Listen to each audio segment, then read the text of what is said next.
Magandang araw, magandang hapon at magandang gabi sa ating mga kababayan sa iba't ibang panig ng mundong ito. Siyempre, shout out sa inyo, Banateros, Banateras worldwide. Siyempre, batiin din natin ang ating mga kababayan sa iba't ibang panig naman ng bansang Pilipinas. Kamusta naman po kayo? Muli po, Coach Oli News PH. Pagpasok nyo pa lang i-like po ninyo ang itong video na ito. Kung mas gusto nyong kumalat itong video na ito, like lang po at magtulungan po tayo para maisiwalat natin ang mga katarantaduhan, mga kalokohan at mga pang-aabuso nitong Republika ni Tambaluslos.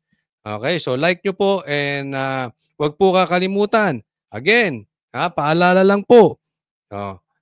More than, sabi ni YouTube, more than half o mas marami pa sa kalahati na nanonood kay Coach Oli ay hindi pa nakasubscribe. So kung napanood mo ito, sa bawat 10 manunood nito, 5 ay mga 6 pataas, hindi pa subscriber. Parang ganoon. So kung ang manunood nito 100,000, mga nasa 60,000 hindi pa nakasubscribe. Sana po mag-subscribe po tayo. Paki-check nyo lang kung nakasubscribe po kayo dito sa channel ni Coach Oli. Ito po ang ating pag-uusapan ngayon. Impeachment, kumpirmado ng hindi matutuloy. Tatapusin ang impeachment after pa ng SONA ni BBM. Ipapaliwanag ko sa inyo kung paano natin malalaman kung ano ang mga plano ni BBM sa bansang Pilipinas. Pangalawa, Tamba, nahuling bastos. Mahilig sa singit. Si Tamba pala mahilig sa singit. Pangatlo, Representative Chua, namamaalam na pansamantala hihinto na sa politika. Salamat naman. Pangapat, PRRD, ipapanalo lahat ng kandidato pang senador ng PDP laban. At panglima, Aimee, isang patunay na kasabwat talaga si BBM. Hindi po ito ay fake news. Papakita ko sa inyo mamaya na talaga namang ito si Aimee ay kunwari lang maka-Duterte. Pero siya ay tunay na anti-Duterte. Mamaya, paliwanag natin. So, again, hindi na po natin pagtatagalin dahil kay Coach Oli, bida ang balik. Ito, umpisahan natin. Impeachment, hindi na matutuloy. At ituturo ko sa inyo paano natin malalaman ang plano ni Marcos. Ano ang kanyang nasa loobin. Ipapakita ko sa inyo. Effective po nangyayari. Okay? Sige, pasok! Kinumpirma mismo ni Senate President Jesus Escudero na sa Hulyo na nila planong simulan ang impeachment trial ni Vice President Sara Duterte. Kumpiyansa naman ang prosekusyon na malakas ang mga ebidensya nila para ma-convict ang bise. Nasa frontline ng balitang yan, si Marian Enriquez. Wala raw balak ang Senado na humiling ng special session kay Pangulong Bongbong Marcos para umusad na agad ang impeachment trial ni Vice President Sara Duterte. Una nang sinabi ni PBBM na handa siyang magpatawag ng special session habang nakabreak ang Kongreso. Yan. BBM, okay? Sabi niya, handa raw siyang magpatawag ng special session para dinggin ang impeachment trial kay BP Sara. Ito ituturo ko sa inyo. Paano natin malalaman ang tunay na saloobin ni BBM o kung ano ang talagang plano niya sa bansa, anong plano niya sa isang usapin. Alam niyo kung paano? Yung kabaligtaran. Pansinin niyo Sabihin ko sa inyo. Una, sinabi niya ayaw niya impeachment. Pero natuloy ang impeachment. Sabi niya, walang barel na pumasok sa KOJC. Ang daming barel pumasok. Ang sinasabi nitong mama na ito, laging kabaligtaran. Tingnan nyo, takot. Takot sa hair follicle test. Walang sasabihin tong diretso. Hindi niya kaya kasing pareha silang magpinsan. Takot, duwag. sa confrontation. Kaya ang gusto nito, laging kunwari magpapanggap na ayaw. Anong sabi niya? Bago nilaglag ng kamera at bago niya pinakain sa pating at buwaya si VP Sara. Sabi niya, nagpipresenta ako that I am your designated best friend forever. Ay, may pagkalukong tao ito. Meron mang BFF na ganyan? Forever nga eh. Alam mo itong mama na ito, ang salita talaga nito, tiksi 5. Saan ka nakakita ng forever, hindi umabot ng 1 buwan, pinakain mo sa buhaya, yung sinasabi mong BFF. Tingnan nyo, yung style, pinatanggal ni Sandro si Saldico. Remember that? Ang ipinalit? Si Kimbo. Anong usap-usaping kumakalat? Even my friends, even yung mga kaibigan kong vloggers sabi, may kiskisan ang Marcos at Romualdez. Sabi ko, hindi ako naniniwala dyan. Even my friends. Sabi ko, arte yan. Maniwala kayo dyan, arte yan. Naguhugas kamay. Iyaan po si Marcos. Pag may gusto, kabaliktaran ang sinasabi. Tapos maghuhugas kamay. Pero ang katunayan na gusto niyan, yung kabaligtaran. Naiintindihan nyo? Pansinin nyo ang trending ni Marcos. Itaga nyo sa bato, balikan ninyo ako. Pag may sinabi yan, ang mangyayari yung kabaligtaran. Naghugas kamay lang. Kasi hindi niya kayang diretsuhin. Diba? Ayaw ng impeachment, nagka-impeachment yung anak niya unang pumirma. Eto, hindi raw siya magpapatawag ng session. Sasabihin ko sa inyo bakit hindi siya magpapatawag ng session. Kunwari magpapatawag siya ng session. Pero hindi yan magpapatawag ng special session. Bakit? Sa aking palagay, ayaw niya talagang matuloy ito. Etong impeachment na to. Una, wala silang numero ngayon dyan sa Senado. Wala sila. Kaya hindi yan magpapatawag ng special session. Ngayon, kung sakali man, tinopak ito, ay nabuang na kasi alam nyo kung bakit.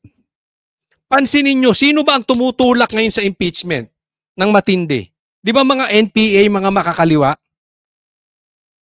At mga dilawang tae?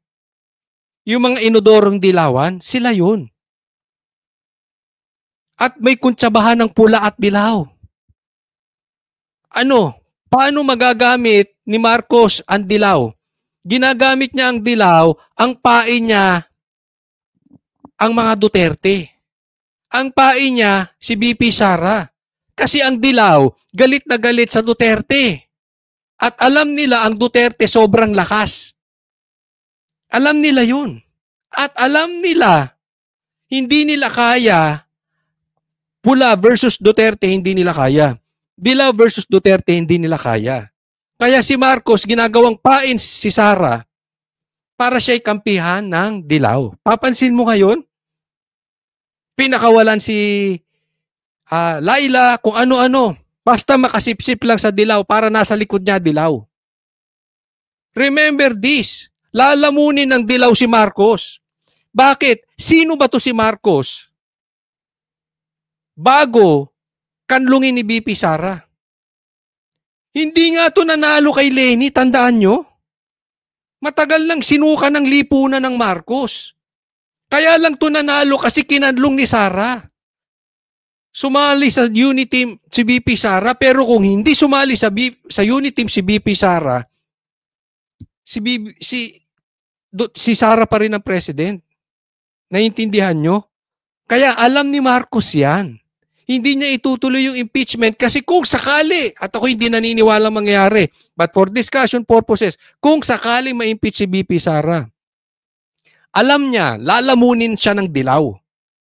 Kasi kung talaga ma-eliminate ang Duterte, which I don't believe, pero yan ang sa tingin niyan, pag na-eliminate ang Duterte, wala na siyang pains for dilaw.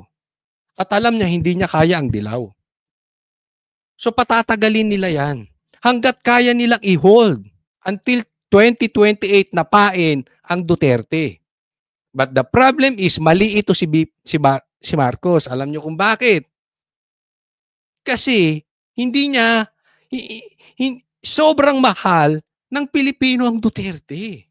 Ang laki po ng nagawa ni PRRD sa Davao and at the same time sa Pilipinas. Game changer po si PRRD.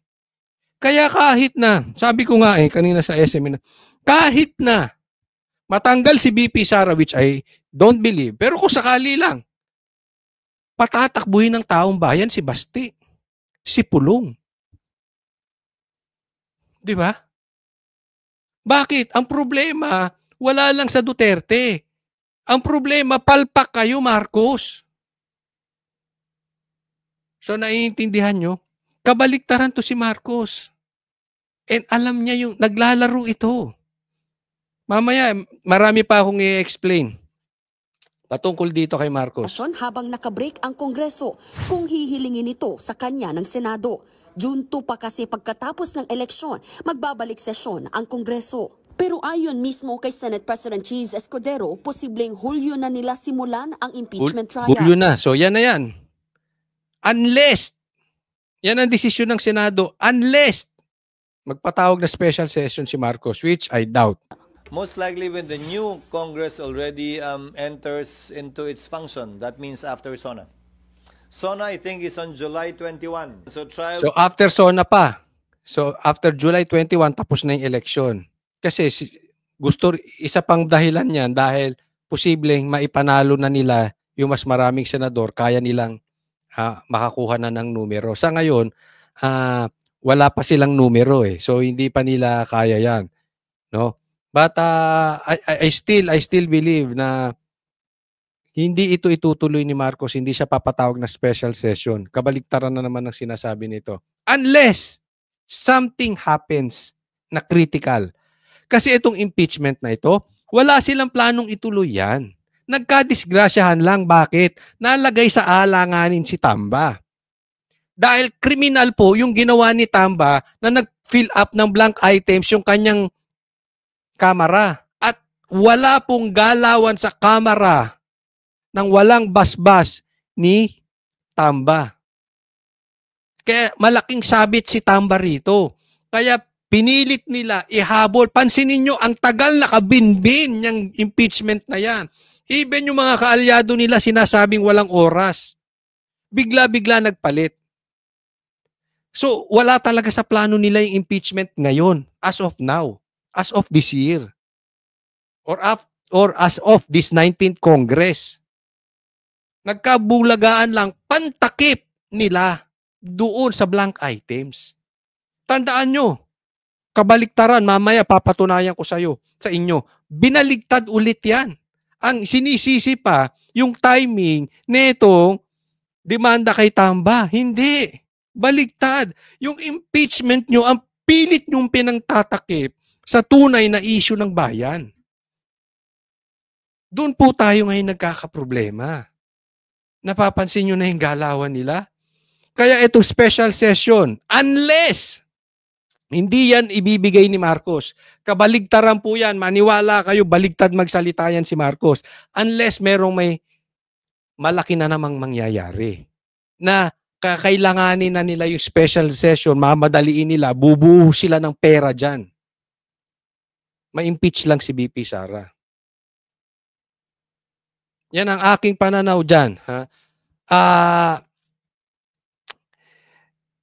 Alam mo, very crucial itong pangyayari ngayon, no? And again, I really believe, kasi may bumubulong sa akin Papaalala ko lang.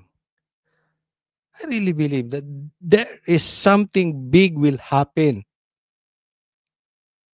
at the end of February or early March. Abangan nyo lang. Kasi meron akong nadidilig na bulong. May bulong-bulong So abangan lang natin. Baka pagka natuloy yung nararamdaman kong mangyayari, baka diyan puwedeng pumasok yung special session na sinasabi ni Marcos. Diyan niya lang itutuloy. No, but, well, abangan natin, ha? Kaya ko sinasabi 'to para at least 'pag nangyari, maalala niyo ko, sabihin niyo, "Uy, Kotsoli, sinabi niya 'yan." Okey? Again, paalala ko lang po, ito'y hindi para sa nagmamalaki. Ito'y nagpapaalala lang po kami na hindi po kami sumusuporta sa budol. Ang Banateros po, including me, ako talaga never akong sumuporta kay Marcos because ayaw ko sa talaga na may bahid droga. Okey? Ngayon takot siya magpaano, 'di ba? Ano sabi ni PRRD? May nagdodroga sa yate. Sinong gusto niyo paniwalaan ko, si Marcos, si PRRD?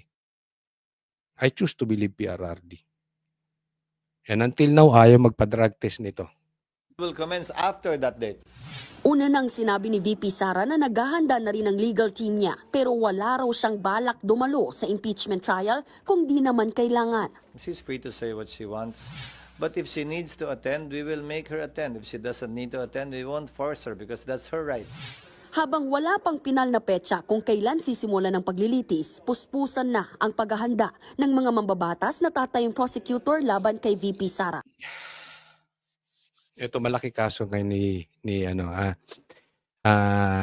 Tamba. And ako naniniwala ako, umattend man or hindi umattend si VP Sara, maglalabas yun ng video or ebidensya laban dito kay Tamba. It's not easy to put a good man down. Iba po ang Duterte. Ang intelligence ng Duterte matindi. Tingin ba nila stupido si PRRD? Ang daming hawak na ebidensya niyan. Kaya nga at the get-go, alam niya may adik. Bakit? Alam niya na dati pa may listahan siya. Kaya alam ko, maglalabasan ng videos nitong mga ito. And possibly, alam niya ni Marcos. Dahil dito, hindi na pwedeng pigilan yung ebidensyang ilalabas ni VP Sara. Kasi sa Quadcom, pwede nilang pigilan eh. Teritoryo nila yan. Matapang yung mga buhaya na yan dahil nandun sila sa Manila Zoo. Doon sa teritoryo nila. Pwede nilang harangin ang ebidensya. Pero pagdating sa impeachment, medyo may kontrahan ng Senado at hindi nila pwedeng diktahan ng Tatandaan nyo, mas malaki ang mandato. Kahit na pinipilit ng lower house na ayaw pa nilang magpatawag na lower house because for them, pantay sila. Maybe for sa batas, pantay sila. Maybe. But remember this, mas malaki ang mandato ng Senado. Ibig sabihin, alam naman natin ang power comes from the people. Pag malaki ang mandato, it means maraming supporters. So hindi nila pwedeng diktahan ng Senado. Pag naglabas ng ebidensya si VP Sara, lulubog to si Tamba. Maniwala kayo. May problema to sa Okada eh. Hindi ako may sabi niyan, balita sa Japan. Ilang beses na po natin blinagyan dito. At sinabi yan ni VP Sara. At the proper time, ilalabas niya. Nagpulong na sila at pinag-usapan ang 7 articles of impeachment at kung ano-ano ang posibleng ebidensyang ipipresenta nila. Division of work lang muna. Kasi yung mga possibilities po, mga legal arguments po, like for example. Ito si Chuan na ito. Ngayon na sinasabi ni alam nyo ba yung sinasabi na itong si Congressman Alvarez? Alam ba, nung 200 plus, ay si Marcoleta ata nagsabi nito, alam ba ng 200 plus na pumirma dyan sa impeachment ni VP Sara, alam nila ang nakalagay sa complaint? Meron silang ebidensya na kayang ilabas? Naniniwala sila sa sarili nila kumpirmado? At nabasa ng mga pumirma? O dahil sa 150 million reasons nyo, kaya lang pumirma? Ako wag tayo. maglokohan. Ito hindi ko nababanggitin sa inyo, kanina lang eh. May nakausap akong politiko. Asar na asar. Bakit? Yung kamag-anak niya pumirma. Pareha silang politiko. Kamag-anak niya pumirma. Ano rason? Hindi naman daw alam nung mama na kaya siya pumirma eh.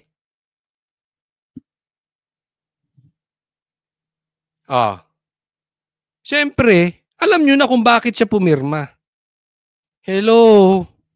Naglolokohan ba tayo dito? Paano pag nag-resign? So ano ang stand natin? So, siyempre pinag-uusapan. Plano ring ipasabina ng prosecution team ang mga bank record ng Vice Presidente. Para lamang po ito sa mas tumibay pa yung mga ebidensya po natin, ito'y dun sa SALN, sa issue po ng SALN. Tingnan mo ito mga ito. Buang din talaga to si Chua. Bakit mo ipapasabina yung kanilang bank statement? Akala ko ba meron na kayong ebidensya? Kaya kayo nag-ano ng impeachment na merong problema at mandarambong ito si BP Sara. Ngayon, maghahanap ka ng ebidensya. So nagsampa kayo ng kaso, wala pala kayong ebidensya. Palalakasin. So anong ibig mong sabihin, mahina yung ebidensya mo? Ngayon lang ako nakakakita ng abogado, ito mahina talaga utak nito. Hindi ko maintindihan. Ako hindi naman ako matalino. Kaya lang yung iba kasi kaya nagmumukhang bobo. Dahil hindi nagrarason sa linya ng katotohanan. Nagrarason sa linya ng 150 million reasons. Kaya nagmumukhang bobo. Wala pala kayong ebidensya. Mahina pala ebidensya nyo, sinampan nyo. Pumirma kayo. O di katuta kayong mga bobo dyan, ay nagbobo-bobohan. Hindi bobo. Matatalino yung mga yan eh. Paano mananalo yan kung di matalino? Siguro baka sweetik. Hindi natin alam. Di ba? Ngayon wala pala, mahina pala ebidensya nyo eh. Di ba? Kayo ba? Hinamon nga kayo eh, labasan ng SALN, labasan ng bangko. Ano sabi ni PRRD? Sige, bubuksan ko to. Bubuksan ko tong bangko ko, bukasan tayo ng bangko. Naduwag kayo pare-parehas. Kasi kayo, ang problema sa mga mama na ito, mahilig lang magtuturo. Mga ipokrito. Kala mo kalilinis. Kayo, kaya nyo magbukas ng ano? Sasabihin hindi naman kami na-impeach eh. O di ba nung iniimbestigahan kayo nyo si PRRD, hinamon kayo? Anong sabi nyo noon? Sumumpa si BP Sara. Ayaw sumumpa eh. Magpapadrug test kami. Nagpadrug test ba kayo? Sumumpa na si BP Sara. Until na wala pa nagpapadrug test sa inyo. Sa akin walang problema eh. Gusto nyo magpa-drug test tayo lahat. Ako inahamon ko pa lahat ng vloggers, pa-drug test tayo lahat. Lahat tayo, pati kayo mga quadcom. Pati kayo mga threesome. Ay, tricom. Threesome tuloy. Drug test tayo lahat. Maduduwag ka. Hindi kayo... Kasi ang takot lang sa hair follicle test at drug test, yung mga addict. Gusto nyo, araw-araw tayo magpa-drug test, basta kayo magbayad eh. Walang problema sa akin yan. Diba? Bakit matatakot sa drug test? Hindi ko maintindihan si Marcos, ba't natatakot sa drug test? Ako, kaya ko sabihin sa inyo, since birth, hindi ako nag-take ng illegal drugs. Newsep, yan, meron. Tempra, legal po yan, nabibili sa Mercury Drug. But illegal drugs, cocaine, shabu, kahit rugby, kahit yung ginagamit nilang cap syrup, no way. Kaya ko sabihin. Kayo, kaya nyo magpa-drug test? Kaya nyo sabihin? Marcos, kaya mo? O kayo, sa mga nanonood, lagay nyo. Bakit hindi kaya ni Marcos magpa-hair follicle test? Tapos itong mga gunggong na ito, ayaw pa imbestigahan si Marcos. Mga double standard, mga ipokrito. Magkano ang confidential funds ni Marcos? Ang liit-liit ng kay BP Sara, pinag-initan nyo. Kung hindi pa naman kayo nuknukan ng mga ipokrito. Bukod dyan, naniniwala rin ang prosekusyon na malakas ang ebidensya ng pagtatangka ni VP Sara sa buhay ni na Pangulong Marcos, First Lady Liza at Speaker Martin Romualdez. Sapat daw ito para ma-convict siya, lalo't recorded ang video. Ayoko na i-discuss yan kasi ilang beses ko na-discuss. Nagtatanga-tangahan lang yung mga yan. Alam naman nila na hindi nagbanta si BP Sara. Yung sinasabi nila na hindi lang buong Pilipinas nakapanood noon. Buong mundo pa nakapanood ng pagtatangka ni BP Sara. Tanga. Hindi po mura yun ha. Tanga means stupid. Ulitin ko. Nakapanood, yes, nakapanood. Pero hindi yung pagtatangka. Chua! Lawyer ka! Ba't ganyan kayo mag-isip? Kung saan ito sinabi ng bise. Hindi po maidi-deny na milyon-milyon... Isa ka pa, naka-t-shirt ka pa ng tingog. Promote nyo pa. Wala kang alam, kaya lahat ng sinasabi mo sablay. Ano bang alam nyo?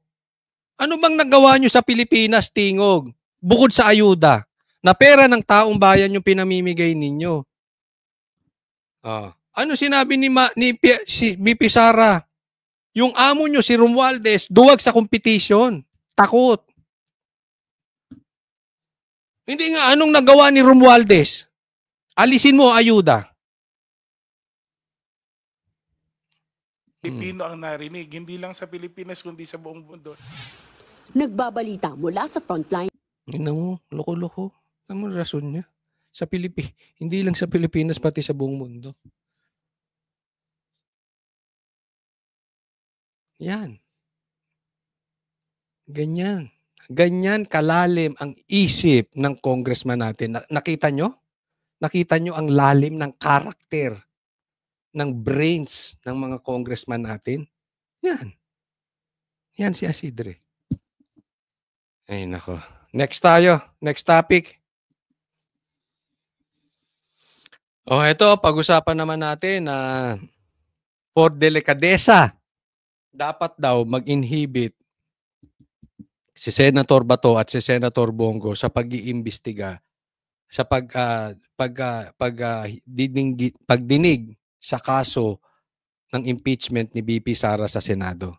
Pakinggan natin. Pinag-aaralan ng House prosecutors kung dapat mag-inhibit ang mga kalyadong senador ni Vice President Sara Duterte sa impeachment trial sa Senado.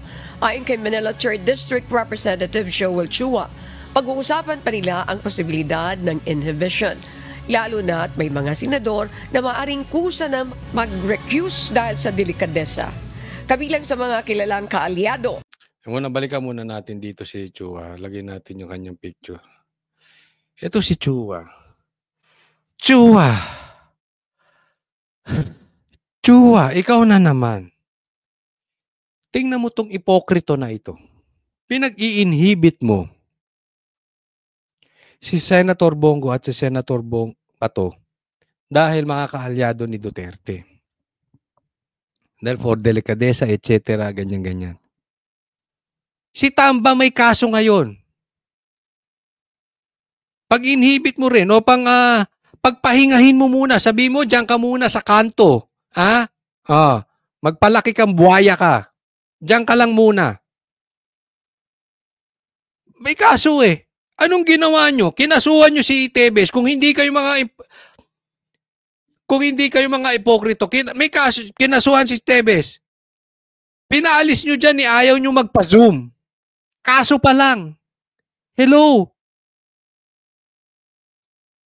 Ay, lintik na yan sino itong parang pinabili ng suka? Si Castro? Kasama nyo pa nag-iimbestiga? Nagpakulong pa ng abogado? Yung si Castro convicted? Tapos magsasalita kayo ng delikadesa, mag-inhibit, ganyan-ganyan? Basa talaga utak nito si Chua. Kaya naman kunela to sa Manila eh. Pero ito sasabihin ko sa inyo ha. May nagsasabi na ito raw si Chua ay saglit na mamamaalam na sa politika. Pansamantala. Bakit? Mababa po ito eh. Hindi po to sa survey, hindi po lumalabas tong mama na ito. Hindi yan. Hindi po. Kaya ngayon tumutodo. Bakit kailangan nyo yung 150 million reasons? Talo na eh. Ano bang gagawin mo? Tenga ka sa bahay. Kailangan mo ng 150 million reasons. Anong sinabi ni Alvarez kanina na interview namin? Hindi po pwede na ito mga ito ay walang natatanggap.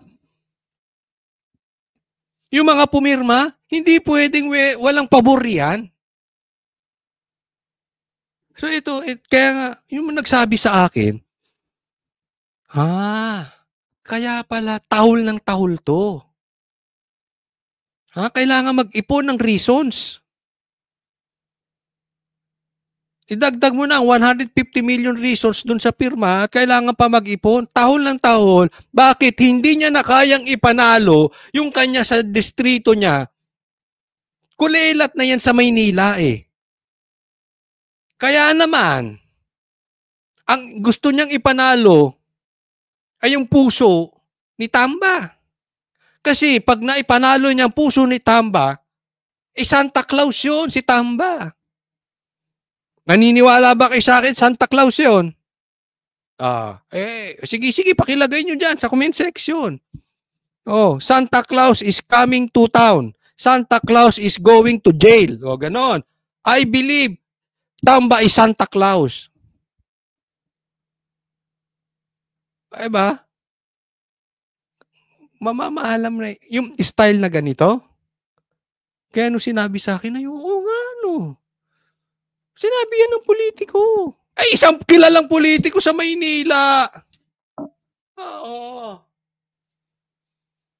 Hindi ko nababanggitin. Hindi ko lelat eh. Sabi ko, oo. Kaya naman pala. Kaya dumidiskarte. So, nauunawaan niya na itong mama na ito. Okay, sige. Tahol pa, Chua. Senator Joel Chua, pag-uusapan pa nila ang posibilidad ng inhibition.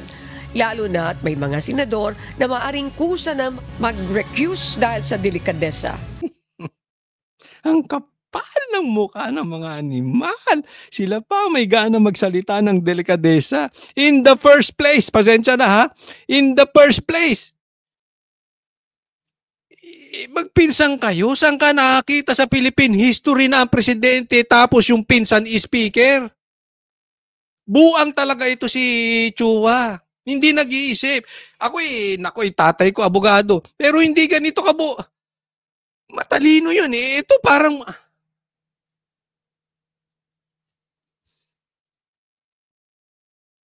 yung anak ko mag-aaral ng abogasya. Kung ganito lang ang abogado, wag ka na mag-aral. Nakakahiya sa mga abogado itong si Chua. Kabilang sa mga kilalang kaalyado ni Duterte sa Senado, sina Senator Ronald Bato de la Rosa, Christopher... Hindi, tsaka kung susundan natin yung kanyang argumento. Wala talaga sa argumento to si Chua eh. Okay, kaalyado. Paano naman yung mga kaalyado ni Tamba? Diyan sa Senado. Diba? Yung alam mong sadyang galit lang sa Duterte. Bakit? Kaya nga nakikukuntsaba kay Tamba eh. Anong sabi ni Alvarez sa amin kanina? Tinanong ko siya straight. May galaw ba? May kamay ba ang presidente rito? Yes. Walang galaw ang speaker na hindi alam ng presidente. So lahat yan magkakakuntsaba. Lahat ng katarantaduhan, kalukuhan at kagaguhan. Hindi po mura yan. Ibig sabihin lahat ng kapalpakan sa lower house na galaw ni Tamba, may kamay ang presidente. Pupuntahan natin niya mamaya. So paano yung mga kaalyado nila? Pag-i-inhibit mo rin. Huwag na tayo maglokohan. Karamihan naman dyan, kung hindi kaalyado ni Marcos, kaalyado ng Duterte. Iilan lang ang independent dyan. Naglulukuhan ba tayo? O talagang sadyang tanga lang to si Chua? Ewan ko ha, ako hindi ako naniniwalang tanga si Chua eh. Kasi hindi ko matanggap na may abogadong tanga. Mas naniniwala ako nagtatanga-tangahan. Bakit? Sa 150 million reasons. Lahat siya may kaalyado, iilan lang dyan. Mabibilang mo yung hindi. Si Tulfo siguro, independent. Iilan lang naman ang independent dyan. Pambihira naman talaga, oh. Ay, naku, Chua. Bongo, Robin Padilla at Amy Marcos. Sinabi rin ni Chua na itinanggi na ni Duterte ang pagbibitiw na dapat pa rin nilang isaalang-alang ang posibilidad ng kanyang resignation.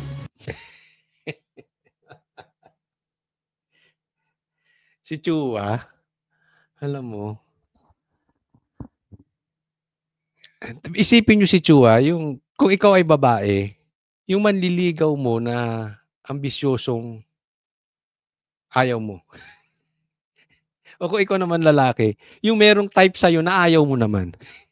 Ganyan eh. Parang, hindi ka makaramdam, Chua. Lahat ng sinasabi mo sa Blay, mali. Lahat mali. Pati may nagre-resign si BP Sara. Kaya hindi ito manalo-nalo. Alam mo yung sinabi pa nung isang politikong nakausap ko kanina. Sabi niya, kung ano mang kapalit nun, syempre hindi niya didirachehin dahil kamag-anak niya ay pumirma. Ano mang kapalit nun? Paano mo ikukwento sa anak mo? Kasi nasa history na yan eh. Pumirma ka sa impeachment na alam mong sabit. Alam niya sabit eh. Papasok na yan sa history. It could end your political career. Very crucial yan. Tandaan yung lakas ng Duterte. Pero still pumirma. Bakit? Kung posibleng mag-end ang political career mo and yet pumirma ka. Anong ibig sabihin nun? It should be worth it. Worth it yung kapalit. Na kahit hindi ka na mamuliti ka ulit, hayahay ka na sa buhay. Petiks-petiks ka na. Gets? Yan ang administrasyon ngayon. Tinanong ko again din si Alvarez. Hindi siya yung nakausap ko kanina. Iba. Si Alvarez kasi na-interview ko. Tinanong ko si Kong Alvarez. Totoo ba? Yung sinabi ni BP Sara. Kasi congressman to, pag nagsalita ito, alam niya ang nangyayari sa loob. Totoo ba yung sinasabi ni BP Sara na ang may hawak ng pera ng Pilipinas ay 2 tao lang, si Saldico at si Tamba? Anong sabi niya? Hindi yan di umano. That is 200%. Kaya sasabihin ko sa inyo lahat, mga kapatid. Ito'y hindi pagmamalaki. Pero mapansin nyo, lahat po nung sinabi ko before it happened, nabanggit ko na po sa ating vlogs. Una, sabi ko, plastic tong mga ito. Totoo. Ang sabi ko, magkakakuntsaba yan. Ang sabi ng iba, nag-aaway na daw ang Romualdez at Marcos. Anong sabi ni Hindi, magkakuntsaba yan. Walang galaw si Tamba nang walang basbas ni Marcos. Imposible kasi. 2 lang yan. It's either inutil si Marcos at hindi niya kaya si Tamba or kasabwat si Marcos. I choose to believe na kasabwat siya. Kasi kung sakaling inutil si Marcos, hindi naman pwedeng hindi magre-react yung asawa niya. Remember that. May say ang asawa. Alam natin yan. Pag ang asawa bumulong, 24 hours a day. Wag nga tayo dyan. Di ba? Kahit ayaw nung asawa, pag ikaw ay tinalakan 24 hours a day, and Lisa is a lawyer, kahit ganun yun, hindi siya papayag na maging inutil yung asawa niya. Mas papaniwalaan ko na kasabwat si Marcos sa lahat ng galaw. And I agree with Alvarez kanina. Kaya sabi ko nga, grabe yung mga sagot ni Alvarez. Kasi yung tanong ko sa kanya, prinidik ko na sa vlog ko. Sinabi ko na sa vlog ko. At kala mo nag-uusap kami ni Alvarez. Never kong nakatext yun. Never kong nakausap. One time lang nung nasa Davao ako, pumunta ako City Hall, nakasalubong ko siya. Kasalubong lang. Nag-hi lang ako. Pinakilala ako. Ganun lang. Tapos na, umalis na ako. So hindi kami nagkakausap niyan. And yet, sa pool. And I trust Alvarez. Why? Sa loob eh. Nasa loob siya ng mga congressman. At malaki ano niya. Malaki ang sinugal niya rito. Bakit? Ibang kalaban si Tamba. Wala kang aginaldo sa Santa Claus. Malaki yun. More than 150 million reasons ang mawawala kay Alvarez. That is big. Di ba? Ako may tiwala. Next topic po tayo. Ito mga kababayan, good news to. Basahin po natin ha. Saglit.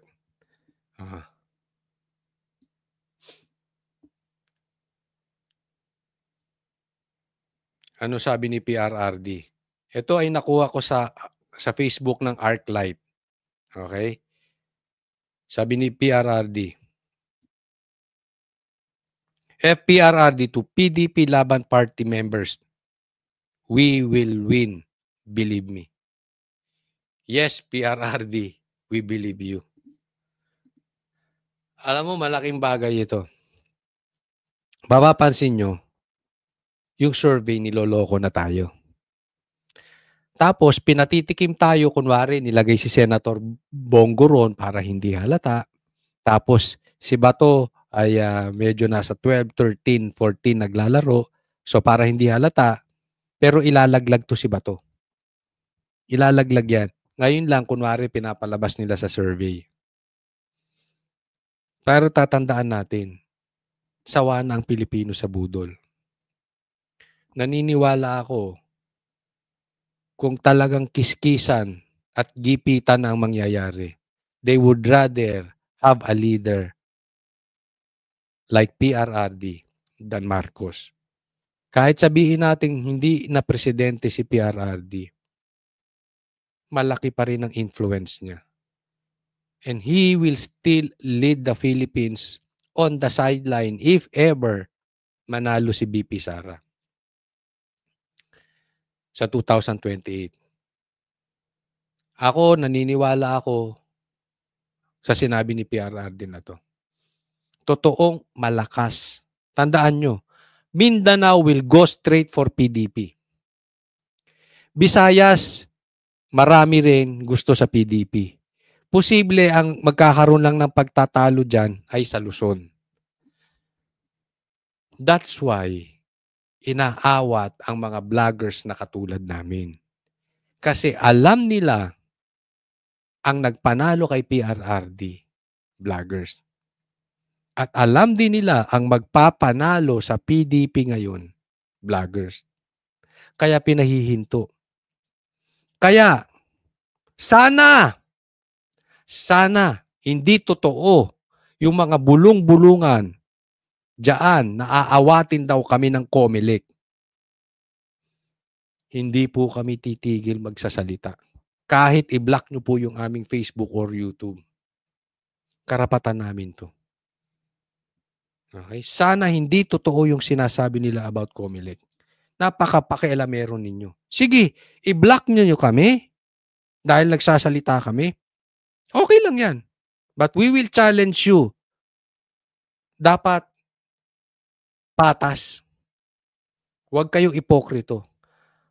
Pag kinat ninyo ang DDS vloggers, you make sure kakatindi nyo ang mga BBM vloggers. Ang problema lang sa ganun kasi, ang mainstream media hawak na nila, except SMNI. That's why I'm very, very proud of SMNI. Hindi duwag, hindi mukhang pera. I'll guarantee you dyan. I will guarantee you, hindi mukhang pera SMNI. Hindi duwag. Yung iba, maybe hindi duwag, pero mukhang pera. Kaya alam ko, mananalo talaga ang karamihan ng PDP senatorial balls. Kaya vote for straight PDP. Alam ko, alam ni PRRD paano niya ipapanalo yan. Tingnan ninyo. Remember this, PRRD wala sa survey. Isa siya sa kulelat. And because of bloggers, because of social media, biglang gumanon si PRRD, nanalo as president. Hindi ko sinasabing utang na loob sa mga bloggers katulad ko. Ang punto dito, alam na ni PRRD yung formula paano ipapanalo. Until now, you see, pagpatungkol sa iba ang hearing, walang nanonood. Tama o tamang-tama? Pag ang hearing about Duterte, nung nandoon si Duterte, it gained millions of views in 1 minute. Hundreds of millions in 30 minutes ang views po ng mga vloggers. Lahat ng trends ng vloggers nung si PRRD, mapapula, mapadilaw, tumaas. Ganyan po kalakas si PRRD. Tingnan mo, magsalita si BBM. Tinatakpan pa nila, hinaharangan nila ang comment section. Walang views. Langaw. Pag nagsalita si PRRD, bisitahin nyo lahat ng vloggers. Nag-i-spike lahat ng views. Lahat. Even yung mga kalaban. Ganyan po gumawa ng balita si PRRD. And remember this, ako naniniwala, on the last stage, on the 4th quarter, dyan babakbak ang totoong veterano. Diyan babakbak ang totoong MVP. Antayin nyo po si PRRD. I'll even go the stretch. Antayin nyo galaw ni PRRD soon. Soon. Maybe this month. I don't know. Pero tingnan nyo na lang. Ako naniniwala. Kaya po ikampanya natin ang mga PDP laban. Huwag po nating titigilan.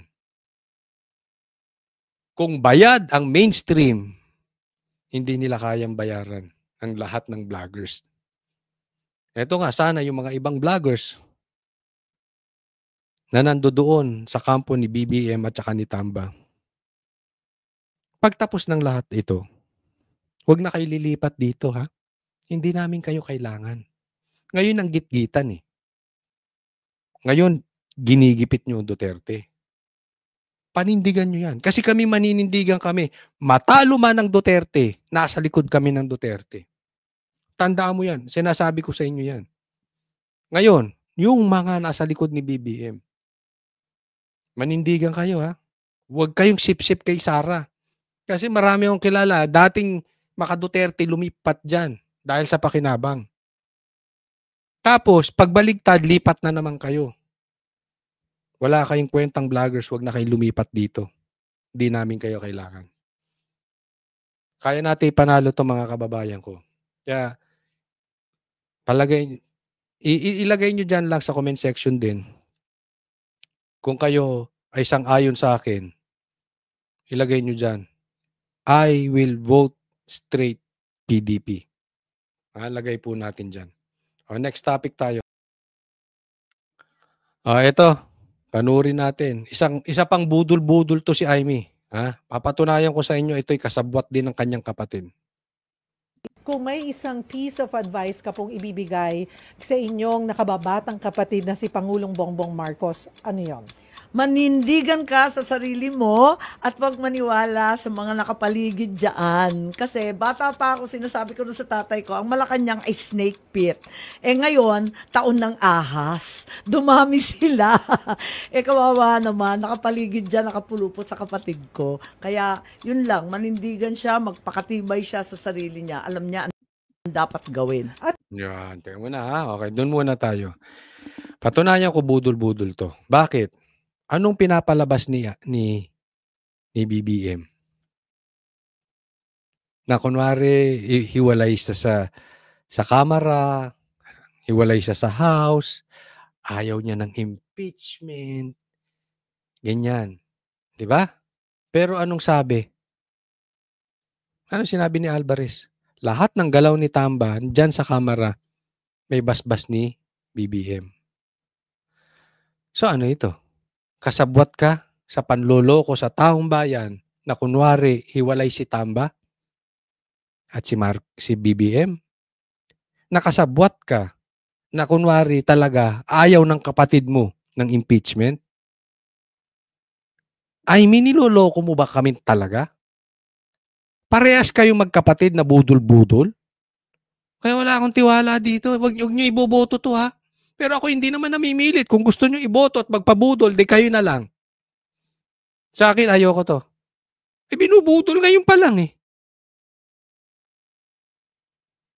So, ibig mo sabihin, hindi talaga idea ni Marcos yung impeachment.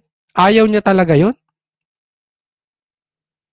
Don't tell us you believe that lie. Ganun ka-stupid.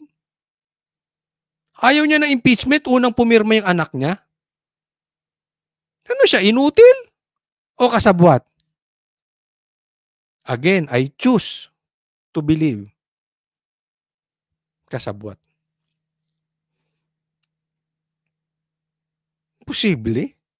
Lantara mo sa nabi paulit-ulit. Nasa balita. Ayaw ng impeachment, bumoto yung... Kaya sabi ko sa inyo, niloloko tayo nitong mga Marcos. Iniikot tayo. Iba ang play ni Marcos. Kunwari, he is the good guy. Tapos kunwari, iba si Sandro. Iba siya. Kaya kampanan mo lang yung trabaho mo bilang congressman. Trabaho rin niyang hindi pumirma ulo. Utot yung blue.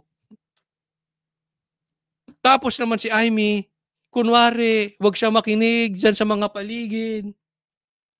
Tapos kunwari, si Tamba, siya yung madumi at siya ang gumagawa ng dirty jobs ng Marcos.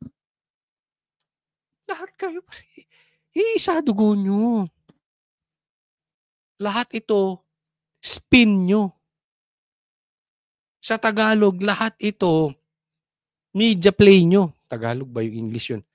Lahat ito, spin nyo. Lahat ito ay gimmick ninyo.